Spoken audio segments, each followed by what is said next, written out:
айманда өзгөчө инсан, мен сыйлаган инсан, Алым Марс Ибраев. Кыргызстанда жаш саясаттын лидерлери бар, спорттун лидерлери бар, өнөрдүн лидерлери бар.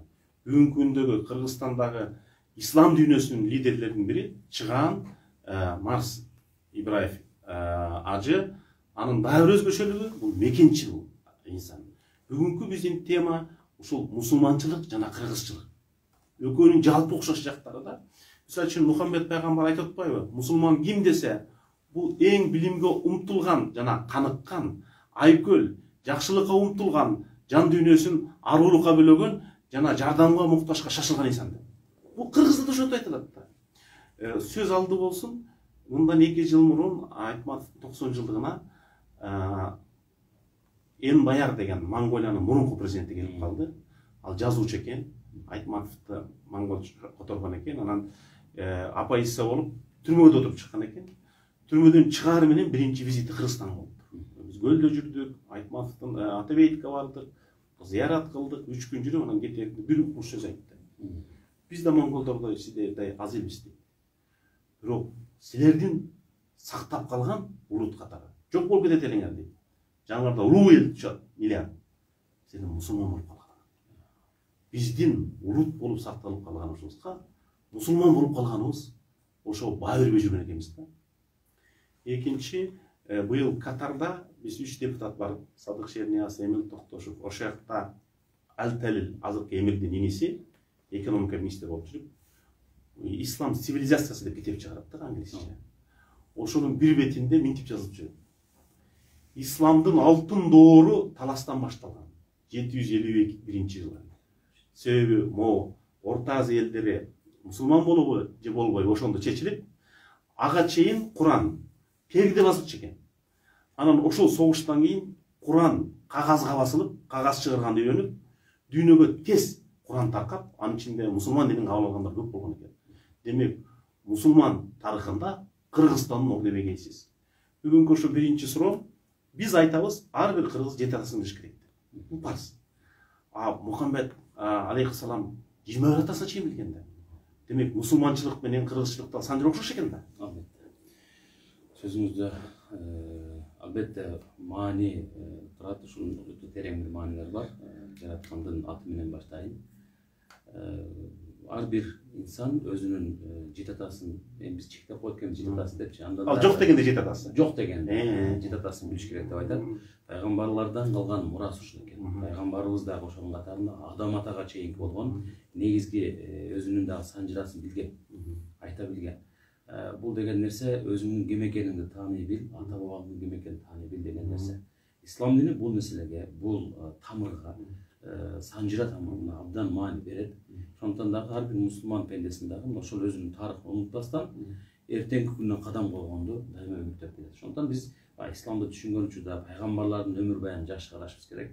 Сиз айткандай тарыхыбыз кенен элбиз, терең элбиз. Ошол эле Атлах жериндеги деп айтылган талас согушундагы биздин тарыхыбыздын бир бурулушу болгон. Кандайдыр деңгээлде биздин кыргыз калкынын дагы ошол исламды таанышына себепкер болгон бир окуя болот. Ал бир окуялардын аркасында бир чоң бир цивилизацияга ачылган бир да жагыбыз болгондо. Ошондон бул дагы өзгөчө мааниге. Экинчи окшош жак ыйык тема. Кыргыздар мусулман динин кабыл алганча Умайинеге сыйынган. Ошол 6 айда Умайина тоосу болгон. Себеби адамга өмүр берген, жараткан эне болот атпайбы?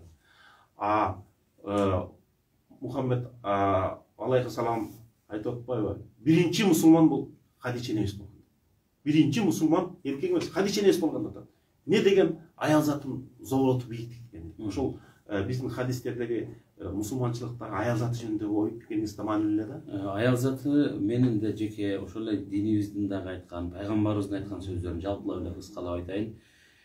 Бейиш энелердин тамамнасында деп бекер айтылган эмес. Туура сиз айтасыз, биринчи мусулман ислам динин деп айтайын. Ага чейинки диндер дагы асман диндер деп кабыл алынганда, биринчи пайгамбарыбыздын пайгамбар экендигин кабыл алган зат бул дагы Хадича энебиз жубайы болгон. Ошондон бул дагы болсо эмнени далилдеп турат? Дайыма жанында турган, дайыма аны колдоп берген бир аял заты болгон. Демек бизди дагы бүгүнкү күндө балким элибиздеги сөздө бекер эместир, эркекти эркек кылганда балким аял заты жанында турган.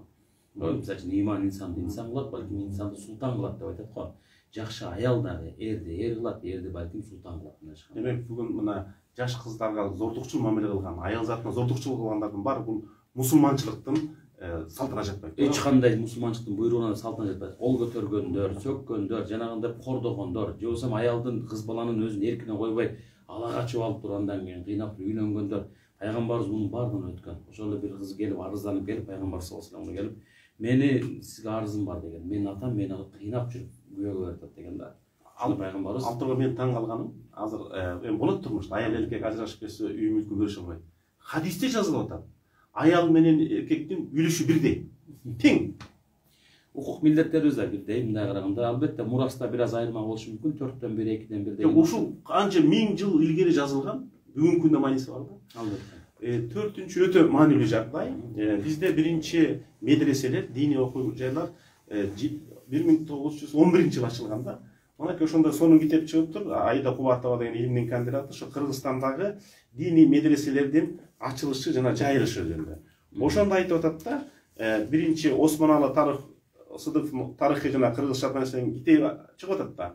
Ошондо биринчи алдаш молдо, талып молдолор мектеп медреселерде диний сабактар менен башка жаңы географияны, тарыхты, эсепти, арифти чогуу өтпөйбү. Биз азыркы күндө медресе менен билим берүүнү бөлүп карап калдык.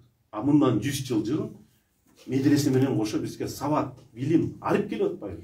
Ислам дини ошол динибиздин эгер эмеден суроо бере турган болсоңуз, Кудай Таалам жаратканда ааламды жаратты, аалам таанып билсин деп акылды берди. Айтат, бул дүйнөнүн илимдерин, светтик илимдер айтып атабыз го, дүйнө тааным илимдерин алуу дейт, бул акылдын нуру. Ал эми диний илимдерди алуу жүрөктүн нуру. Экөөнүн бириккенде гана акыйкат ортого чыгат дейт. Эки канаттуу куш сыяктуу. Бир канаттуу куш уча албайт.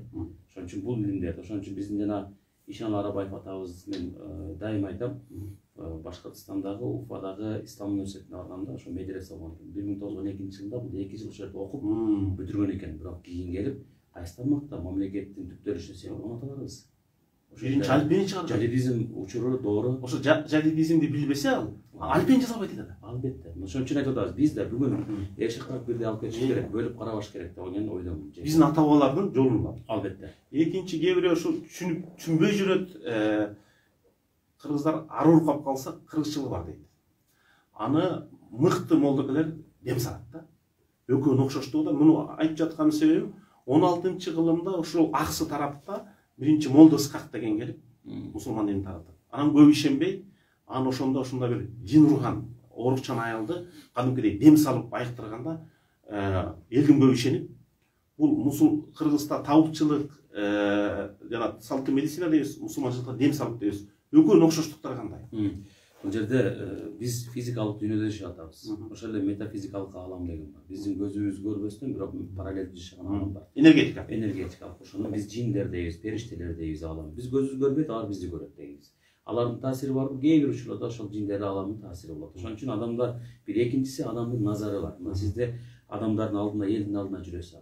Ошон үчүн адамдардын назарына суктанып карагандар бар. Жакшы суктанып караган менен анан көз өтүп кетет. Көз өтүп кеткен эмелер. Кичинекей балага көз тиетпейт. Көз тиет деп бекер айтпайт. Анан аны эч кандай бир медицина аныктай албайт. Бирок бир Куран аяты ар бир ооруга шифа.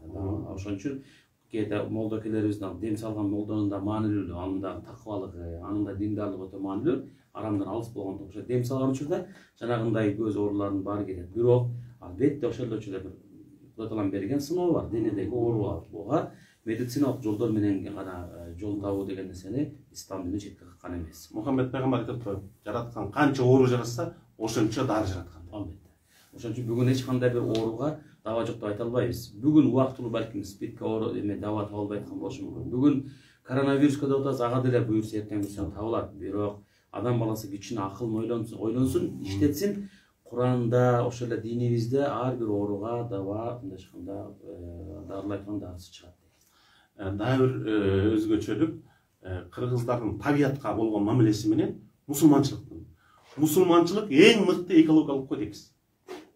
Кыргыздарга сууга түкүрбө дейт. Бакты кыйба дейт. Чөптү кордосоң көзгө зыян дейт. Мухаммед пайгамбардын 3 осуятын баарыбыз жакшы билебиз. Бак тик, тукум калтыр, үй сал дейт. Ар бир эркектен кала турганда. Карайбызбы, ошол хадистердеги ошол табиятка болгон мамиле жөнүндө, кыргыз салтындагы окшоштуктар жөнүндө эмне айтып бере аласыз? Пайгамбарыбыздын жакшы бир сөзү бар. Эртең бүрсү күнү, эртең кыямат кайым болот десе дагы көчө тегип кал дейт. Бул деген нерсе эмне? Демек табиятты жашылдандыр, айлана чөйрөнү корго дейт. Жана сиз айткандай, агып аткан сууга булгаба. Агып аткан сууну таза экендигин далилдеген бир хадистер бар. Мисалы үчүн турган сууну абайла. Булак көрсөң көзүн ач дейт кыргыздар. Көзүн ач дейт. Күнгө туруп калган сууду даарат алгандан абайла деп көрөп айтат алдымдарыбыз. Эмне десе, күнгө туруп калды көп. Анда ар кандай терс бир эмелер болуп калышы мүмкүн, денеге зыян келтире турган, ден соолукка. Ошон үчүн мынандагы үстүн жаап койго дейт. Кечинде жатарда жаап жатпа дейт. Ошон үчүн биздин аталарыбыз абдан сонун өзүнүн жашоосунда практикасына колдонуп келген. Пайгамбарыбыздын айткан сөздөрүнүн баардыгы биздин жашообузга айкалышкан, кыргыздын жашоосуна ал салт катарында кирип кеткен. Аруулукка, табият менен элишашкан жашоого, соопчулукка болгон хадистерде айтылган сөздөр менен кыргыздын макалдыгы окшош, үндөш. Мен бирөкөнү айтайын. Хадистерде айтат, Алла Таалам чыдамкайды сүйөт дейт. Кыргыздын макалдары сабырдын түрү саралды. Бипирдей.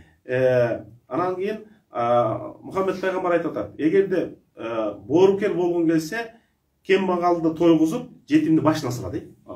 Кыргызда айтат, катуу айтпа жесирге, камчы чаппа жетимге. Не деген керемет? Бирдей. Азыр дагы мен ошо карап отуруп таң калдым. Хадистер бул кыргыздын макалдашыларын үндөш, тереңдеш. Минтип айтат да, Мухаммед пайгамбар, жакшы сөз кайрымдуулук дейт. Кыргыздын макалы жакшы сөз жарымырыс дейт. Окшош. Болбосо сүйлөсөң пайдалуу жакшы сөз сүйлө, болбосо унчукпа. Азыр дагы бирөөсү мен баракта отуруп хадистерден таң калдым да. Жанагы проявление гордыни өтө бой текеберчиликке, бой көтөргөндө.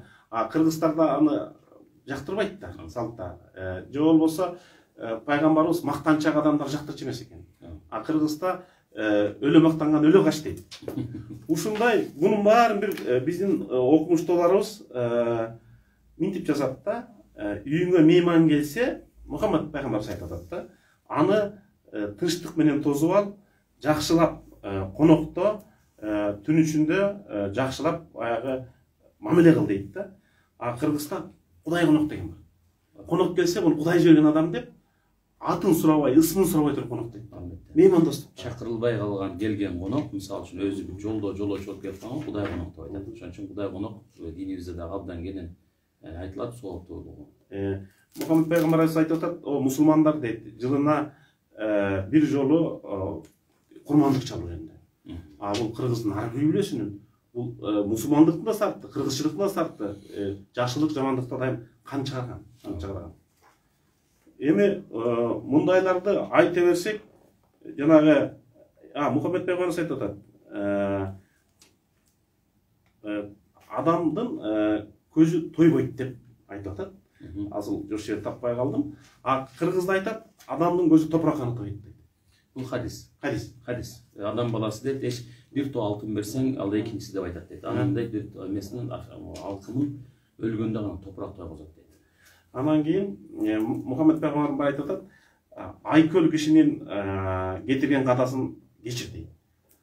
Бизде кечирсең Кудай кечирет дейт. Карабаңыз, мунун баары неме иликтеп турса, не деген улуу кеп, не деген улуу сөз. Мен дагы бир кеп турган келип турат. Апрель 1 Абдулатиф мырза, мамлекеттик дин комиссиясынын төрагасы болуп, экөөбүз 2-3 жолу сүйлөшүп калып, анан ал элчи болуп кетип атканда, биздин комитеттен өттү элек, Сабат районунан. Экөөбүз сүйлөшө кетип айттым, мектептер үчүн мусулманчылык жана кыргыз каада салтындагы адеп акылаттардын окшоштугу десем, ал да сиз айткандай айтты. Койгондой окшош. Сөздөрү, макалдары, мааниси. Анан кийин раматылык баарыбыз сыйлаган, сүйгөн чубак ажы менен апрелдин айы, майдын башында эркиндик бульварына кезип калып, анан бир укмуш нерсени айтып берди. Мен бул китептин чыга электе көрсөтүп, анан айттым да. Ажыке, кээде тамашалашта сүйлөшчү элек. Анын бир үйүндө кадр бар. китептерди көрсөтүп мактанып атат. 20 томдукту Каныбек берди деп. Анан Тагай би жөнүндө укмуш ойлорду айтып берген да. А мен айттым, ушул мусулманчылык менен кыргызчылыкты бириктириш үчүн мен бир кыргыздын 7 озипасын айтайын. Колдоп бересизби? Мына мусулманчылык 5 парызды баарыбыз билебиз. Бирок улут азыр бөлүнүп атпайсызбы? Партияга, жерге, регионго, анан батышчыл, чыгышчыл болуп, ошону бириктириш үчүн бир кыргыздын 7 озипасын жазайын деп, аны көрсөтүп, анан иске окуп берем. Анан жылкы баласына келгенде укмуш айтты. Бул мусулманчылыктардын ичинен эң жылкыны асыраган бул кыргыздар дейт. А пайгамбарыбыз жылкы жөнүндө айтканын айтып берди да. Мен айттым, биринчи ар бир кыргыз баласы эне тилин, жети атасын манасын билсе. Туп-туура дейт, мен билем дейт. Экинчи айттым, ар бир кыргыздын үйүндө ошол бул улуттун символу болгон же комуз, же ак калпак, же бешик турса десем, бул менин үйүмдө бар деди. Чубакажы. Улуттук. Улуттук символ. Анын үчүнчү баарыбыздын үйдө китеп бар. Куран туруш керек, манас туруш керек, Түгөлбай Сыдыкбектин Көк асабасы, Сынган кылыч, Алыкул Осмоновдун китеби, Чыңгыз Айтматовдун китептери десем, калганын ар ким өзүнүн табиятын десем, буга да макулмун деди. Анан мага макул болуп аткан бир жаштар бар да. Мен айттым, ар бир кыргыз эркек баласы бирден жылкылуу болсун. Десем, шаардык достор айтат, кантип жылкы багасыз? Айылдарыбыздын тууганы бар. Демек аякта жаңы жумуш жолу пайда болот. А бир жылкы бул капитал, банктагы. Эртең, мисалы үчүн биз шайлоого акча керек болсо жылкыны сатасың. Кийин кара өрдө туруп калат. Балаңа бересиң, балаң аландан кулун алат. Анан жылкы баккан бул кыргыздагы чарбакердик эмес. Бул сыймык болуш керек десем, анан кийин пайгамбардын жылкы жөнүндө айтып, жылкы эмес. Тиги эгерде мусулман баласы согушуп жылкысы тирүү калса, бул да жеңиш деп эсептелген экен. Экинчи, жылкынын заңын жеген куш да адал деп эсептелген. Мунун эң туура бул мусулманчылыкта да, кыргызчылыкта да жылкысыз элестетүү болбойт дейт. Ошо жылкы жөнүндө мусулманчылыкта кеңири айтып берсеңиз. Негизинен Куранда дагы айтылгандай, негизи бир четинен адам баласынын өзгөчө мисалы мусулмандарга назарын салып буруп, бала бакыраңар, алтын күмүш, жанагындай жубайыңар, үй бүлөңөр кээде азгырык болот деп айтат да. Ошонун катарында жылкыны коет. Таптап баккан. Негизинде демек адам баласы ушунчалык деңгээлде табияты жылкыны багуу менен биргелешкен экен, бүтүндөшкөн экен. Ошондон адам кээде качып кутула албай калышы мүмкүн, жада калса жаратканын унутуп калышы мүмкүн, жада калса ибадатын унутуп калышы мүмкүн. Ошондон жылкыны багып атканда дагы абайлагыла деген эскертүүсүн айтат да. Пайгамбарыбыз өзү жылкыга абдан маани берген. Эмне үчүн араб тууганда да жылкынын эти желинбейт? Эмне үчүн алар да эме кылат? Себеби пайгамбарыбыз убагында ошол согуштарга, жихад деп айталы, жихадтарга абдан ошол керектүү болгон жаныбар болгондуктан, абдан мындай жаныбарлардын категориясында акылдуу жаныбар. Адамдарга эмерээк алып келген, жакыныраак алып келген, салыштырып келген учурда адамга эмес, эми жаныбарлар категориясынан эң акылдуу, анан эң таза. Жегени де оорубайт да, жылкы эч бир оорубайт. Анан кийин жанагы башка эмелерден жегенде, койдун этин жегенде биз кээде тартынып, ушундай холестерин бири болуп калып, майы болуп, зыян келбейби экен дейбиз. А жылкынын этин жеген үчүн андай нерсе болбогондуктан, демек Алла Таалам кандай деңгээлде биздин толук элибизге ошо жылкы жаныбарындагы өзгөчө бир колуна кол, бутуна бут күч катарында колдоно турган, мисалы алыска бара турган унаа катарында, ошол учурда аны түшүнө билген бир жаныбар катарында, анан эң негизгиси азык катарында дагы мындай ышкында бергендиги, демек бул ислам дининде да ушул нерсени үгүттөп айткан пайгамбарыбыз дагы муну ар бир ошо мусулман пендеси баласы балдарын чоңойгонго чейин үйрөтсүн дейт, сууга сүзгөнгө, атка мингенге үйрөтсүн дейт, жөө атканга үйрөтсүн дейт, мисалы үчүн да күрөшкөнгө үйрөтсүн деп мындай спортко үндөгөнүн катарында дагы атка минүү маселесин дагы койгон. Демек эмнеге койду? Эмнеге төө деген жок? Мындай болбосо арабтар бөлүп айтып, кыргызда айтат. Жылкы жоодо жүрсөң жолдош дейт. Суусасаң суусундук кымыз берет. Ачка болсоң азык берет, кедей болсоң байлык берет. Баатыр келсе мыкты адамдарга жылкы тартылат. Эми кыргыздын 7 озипасынын акыркы экөө калды. Салттуу мусулманчылыкты тутуу. Азыр мусулманчылыкта тилекке каршы кээ бир бөлөк жааматтар таңуулаган агымдар пайда болуп кетти, жашыруун эмес да. Сиз бүгүн ошо биздин жаштарга салттуу мусулманчылык эмне? Кичине бир кыскача түшүндүрмөндө кетсеңиз, анан ар бир коом вакуумду, боштукту кабыл албайт. Боштукту эгерде биз таштап койсок, бир улут катарында таштап койсок, аны бирөө толтурат. Ошондуктан биздин белгилүү бир диний бир эменде вакуумду да, боштукту да ар ким колдон келишинче сырттан, тияктан, бияктан толтуруп отурду да. Бирок биз айтып атабыз, динибиздеги усулул фикх деген илим бар. Усул негизги илим деп.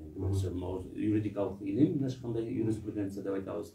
Ошондо деле кандайдыр деңгээлде салт, каада салт эгерде диндин өзөк негизине карама каршы келбей турган болсо, ишеним жагынан ал кабыл алынат дейт. Ошондуктан биздин бүгүнкү күндө салттуу ислам дини дегенде максат Кыргыз элине, Орто Азия калкынан салттуу болгон, жатык болгон ислам динибиздин өзүнчө Ханафи мазхабы деп, Матурidi акыдасы деп атабыз. Бирок анын жанында бул акыл ишеним жагынан да, практикалык жагынан болушу мүмкүн да, бирок сиз мындай максат, балким суроодогу максаттын ар жагында нерсе да, биздин кийинип жүргөн кийим эмебиз болушу мүмкүн, жүрүм адаттарыбыз, салттарга урматсыз көрсөтүп, мисалы үчүн бир тушоо кесип, тоюбузга болгон биздин мамилебиз, ошол эле учурда калпакка болгон мамилебиз, ошол эле коомубузга болгон мамилебиз, мисалы үчүн да биздин кээ бирки төр деген нерсе бар, жилик тартуу деген нерсе бар. Бул арабтарда, динибизде ал нерсе жок негизичи. Айтылган эмес, бирок каршы эмес. Каршы эмес да. Ошол сонун нерсе. Инсап, соопкерчилик принциптери болот. Абдан сонун нерсе. Эмне үчүн бул нерселерди биз кайра жандандырышыбыз керек. Бүгүнкү жаштар өзгөчө кээ бирден унутуп баратат, мисалы үчүн. Мен айтар элем, диний адам катарына айтар элем. Келиңиздер, динибиз менен кошо салтыбызды кошо алып кетели. Эң туура. Эң туура. Экөө Кыргыздын эки канаты. Иришак алып кетели. Ана жана сизге башында айттым, ошол эки бөлөк пикир болуп жүргөн, мен аны сиз сыяктуу терең айта албайм. Биринчи биз ошол ажыга барганда 2000-жылы айтты эле да, бизде көбү жайында жана араб туугандарча кийинип, узун этектери, араб топу кийип атпайбы? Нарында сууктан менен кантип жүрөбүз? Хадистерде айтылган, ал шартка, кырдаага жараша кийиниш керек. Ошол бизде кээде Кыргыздын ак калпагы, керемет тебетеги, укмуш чепкени, азыркы кийимден өтүп, ошол арабча кийинип аткандар агым болуп баратат да. Кантип ошол улуттук кийимди да сактап, мусулман динибизди да сактап кала алабыз? Хадис менен айтайын. Алла таалам инналлаха ла яндуру дейт. Алла таалам силердин сырткы келбетиңерге, байлыгыңарга карабайт. Алла таалам силердин кылып аткан иштериңерге, жүрөктөгү ишенимиңерге, кылып аткан иштериңерге карайт дейт. Ошого караганда, демек сырткы келбет көп маани туюндурбайт. Бирок биз улут катарында, эл катарында, албетте Кудайга шүгүр мусулманбыз пендебиз. Улуттук эмебизди жоготпошубуз керек деп атпайбызбы? Калпак эч качан менин диний ишенимиме карама каршы келбейт. Пайгамбарыбыз эгер саллаллаху алейхи бүгүн жашаганда кандай болмок дейт. Кече күнү бир агай, араб агай менен кара кол болуп калды. Ошол жерден анан кар басып келе жатып, анан ушинтип калды. Эгерде ажылык бул жакта болуп калса кандай болмок эле? Ихрам кийип ороо деген бар да. Анан эч бир нерсе кийбейсиз, бут кийимди кийбейсиз. Өлө кыйын болсо керек экен эмизге депчи. Ошондон айттык да, демек ал жердеги узун көйнөк кийүү, ичинен баягындай албар шымын кийүү, ал жердеги жанагындай шлёпкасын кийип жүрүү деген нерсе балким ошол жердеги ысык чөлкөмдөргө таандык, ылайыктуу маселе. Эми биздеги бул жакта нерсе биздин ата бабаларыбыз кышындасы өзүнүн чепкенин кийген, тонун кийген, 1000 жылдар бою калпак кийген, маасысын кийген, мисалы үчүн маасынын кемер курду тагынган. Демек бул биздин улуттук баалуулуктарыбыз. Бир экинчиден бул динибиздин эч кандай негизине форма маселесине карама каршы келбейт. Элечек апаларыбыздын мисалы үчүн да жоолук салуу маселелери, ошол жердеги чырт тамалардан баштап бүт кийген аялдардын кийимдерине чейин ислам дининин мындайча негизги берейин деп аткан нерсе сиздин аврат жериңизди жабыш керек. Маселе сиздин көркүңүз болуш керек. Кийимде максат эмне агай? Кийимде максат биринчиден сиздин көрк болуш керек сизге. Аврат дегенде мындай уяттуу жерлериңизди жабыш керек болуп атат. Андан кийин ошол да кийим деген адамдын көркү дегенден жанында дагы сууктан, ысыктан сакташ керек болот. Ушул критерийлер. 3 негиз критерий. Ушул эле багытта өткөндө бир кыргыз жигит менен жолугуп калдым, анан ал да ойго салды, мен да ойго салдым. 4 бир тууганбыз дейт. 4 тең сакалчан экен. Анан мен ортолору жаштары 1-2 жаштан экен. Атасы өтүп кетти. Кантип аныктайсың? Кыргыздарда улуусу гана сакалдуу болуп, ошону бата берген. Калгандары же аз кыркып койгон, же тазалап койгон да. Сакалдуу деген Кыргызда бул статус. Бул эң улуусу, эң бата бере тургандыгы да. Азыр биздикилер көп эле ушул мусулманчылык деп 18-теги балдар сакал коюп атат. 20-теги балдар сакал коюп атат. Ушунун бир оптималдуу вариантын таппайлыбы? Ушуну туура түшүндүрүп бербейлиби? Сурооңуз жакшы болду. Мындай мен кандай суроо берер экен дедим эле, бул жагынан дагы сиз абдан мындай орто бере мени бердиңиз агай. мен эки вариант менен эки жааттуу карап жооп берүүгө аракет кылайын. Биринчиден сакал маселеси бул албетте пайгамбарыбыздын сүннөтү дегендечи мындай пайгамбарыбыз кандай кийинсе ошондой кийинүүгө аракет кылуу, пайгамбарыбыздын келбетинде кандай болгон болсо сакал болсо сакал коюуга аракет кылуу бул бир мусулмандын баарыбыздын милдет катарында, бир сүннөт катарында жакшы болот окшошуу. Адамдар кумир туткан инсандардын туураганга аракет кылып атпайбы? Майкл Джексонго ким кумир тутса, ким Роналдону кумир тутса, ошондой кийинип, ошондой чач коюп дегендей. Ошондой сымалда маселе. Негизги мода болгон сыяктуу. Ишенимдик бир эмебизге ишеними бузулуп кетет экен, мусулманчылыктан чыгып кетет экен деген нерсе жок. Мазмунга маани бербей, формага мазмун берген эмес.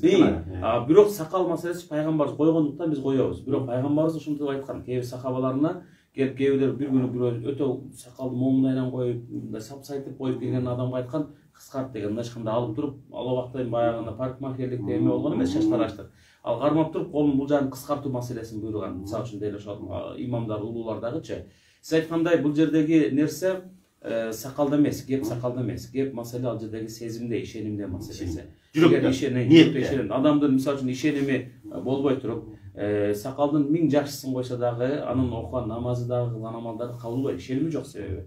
Адам ишеними бар, бирок алган сезим, эчкандай сезим талдуулугу жок. Адамдарга орой мамиле кылат, сөгөт аны мисалы үчүн тили менен зыян келтирет. Мисалы үчүн сакал коюп туруп бүгүн арак ичкендер толтурат чыгып атат. Сакал кече жакында сакал коюп коррупция кылгандар толтурат. Мисалы үчүн бул деген нерсе эмнеге көлөккө түшүрөт? Ошол эле динге көлөккө келип түшүрөт да. Андан көрөк Имам Куртубидин биздин Абшукур устаз айткан жакшы сөзү бар. Имам Куртубидин айткан сөзү айтылат да, мисалы шуур деп сезимдүү, сезимталдуу эме менен коюлуп калган сакалга караганда, мисалы үчүн коюу сакалды коюп алып туруп арам иш кылган, же болбосо эч бир сезими жок, адамдарга мамилеси жок эмеге караганда сакалды койбой туруп жашаган дагы жакшыраак деп айткан сөздөрүн мисал келтирип айтат. Демек маселе айтып аткан нерсем бирөөдө койсун, макул. Сакал он жаштарыбызга каршы чыга албайбыз, койсун. Бирок кандайдыр деңгээлде бир консенсус, орто бир эмесин алып келиш керек. Салттуу бир эмеде аксакалырактар узунураак коюп аткан болсо, жаштар андан бир аз кыскараак коюуга аракет кылуу, мисалы үчүн. Бирөөдө улуусу узунураак койсун, калгандары кыска болсо дагычы, анан өтө эле моданы кууп, сакал дегенде баягы Европа, Түрк элдери же болбосо башка арабтар кылгандай кылып мода менен сакал коюундан да алыс болупчу, баягы сакал деген көрүп турбайбы деп эле баягындай кое берет деп эле бул жерине коюп чүчүйтүп койгондо эмес, балким кичине кандай табигый абалда чыкса, кээбире сакал чыкпаган көсөлөр бар. Алар кандай кылат десе, алар мүмкүн болушунча эле азыраак кылып тазалап жүргөнү жакшыраак, же болбосо кичинекей койсун да жарашыктуу болсун. Адамдар караганда, сизди караганда, агай сизди караганда, мусулман катарына караганда сиздин бир кебиңизге, сөзүңүзгө эмес, жүрүм турумуңузга, анан келбетиңизге карап дагы кээде, ушундай мусулман болгум келет дегенде адам мындай суктануудай ичинде болуш керек да, пайгамбар болгондой. Мусулмандын эң мыкты алымдарынын бири Равил Гагертин, Россиянын муфтийи, татар жигит, укмуш келишимдүү сүйлөйт, оратор, терең билимдүү, сакалы билинер-билинбес. Анын сүйлөгөн сөзү менен бул чыныгы мусулман экенин билип атасыз да, сакалы менен эмес да. Ошону биздин жаштар оюна ала жүрсө да, ошону туура айтасыз. Маселе сөз. Бисмарк айткан экен, Европаны титирет экен. Бул өмүрүмдө бир гана нерсеге өкүнөм, атаганат Мухаммед пайгамбар менен замандаш жашап калсам экен. Биз бөлөк заманда жашап атабыз. Жана кыргыздын жети узуйпасынын эң акыркысы 21-кылым. IT технологиянын, атаандаштыктын азыр заман күн санап эмес, секунд санап өзгөрдү. Бүгүнкү сотка телефон бир күндө эски болуп калат да. Ошондо мусулман элдери, түрк элдери, анын үчүндө кыргыз эли артта калбаш үчүн ар бир кыргыздын 7-чи парысы бул жаңы өнөр деп атам да. IT технология, англис тили, нанотехнология деп. Ушуга мусулманчылык кандай карайт? Абдан жакшы суроо бердиңиз агай. Бул жерде момундай бүгүнкү муун Z муун.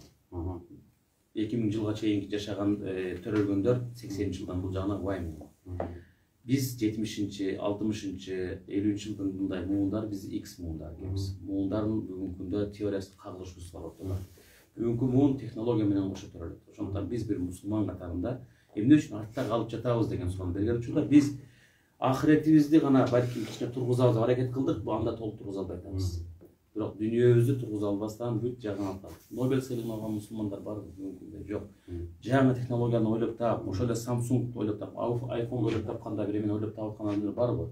Google эмесинде, силиконовый зона баягы эмеде иштеп аткандар барбы? Аз эле. Экөө тең түбүндө Илона Маск да, Джобс да мусулман баласы болгон. Америкага келип анан мусулмандын баласы болгон, бирок кийин эмне болду? бөлөк динге өтүп кетип Өзүнүн башка бир эмесин, ишеним эмесин жоготуп койду. Ошондуктан бүгүнкү күндө биз ишеним, талим тарбия, диний талим тарбия, каада салт, улуттук баалуулуктар менен кошо бүгүнкү технологиянын да баалуулуктарын англис тили керек болгонсо англис тилин үйрөнөйлү.